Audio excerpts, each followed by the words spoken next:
Ngayon, naririnig niyo naman yung boses namin na mahihala kasi may kalokohan kaming gagawin kay Lulo. Kasi inatusan niya kami magbili ng sigarilyo. So, nakautang kami. Tapos, ipaprank natin siya na hindi tayo nakautang. Kung ano yung reaction niya. Let's go! Wait lang lang, magkwento kami ng TV. Ikaw lang kami. Oh, wait lang. Baka nakakuha. Wait lang.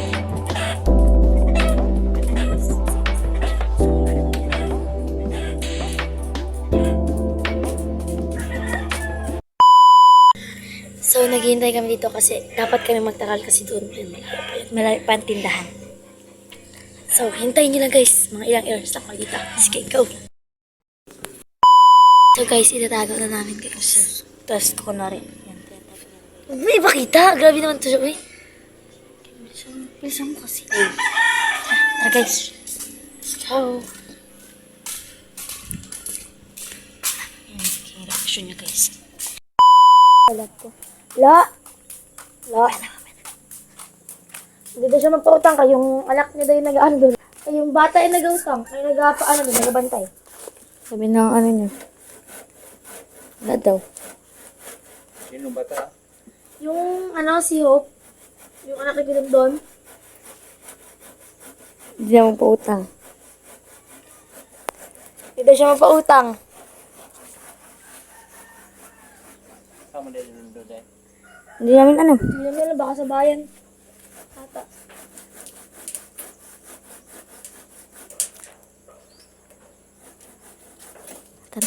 Tara. So, yun nga guys, naghihinala na nga dyan si Lulo na para bang hindi daw kami pumunta sa tindahan para kumuha ng sigarilyo. Nagtakbo ka rin kami. Balik na tayo. Naghihinala na siya guys. 1, 2, 3, go. Bilis mo. Dahil nakautang.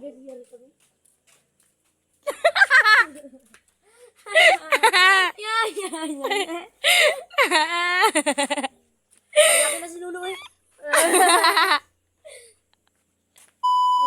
Sa bawat pagharap natin sa salamin, minsan hindi lang refleksyon ang bumabalik, pati ang mga masasakit na alaalang pilit natin kinakalimutan.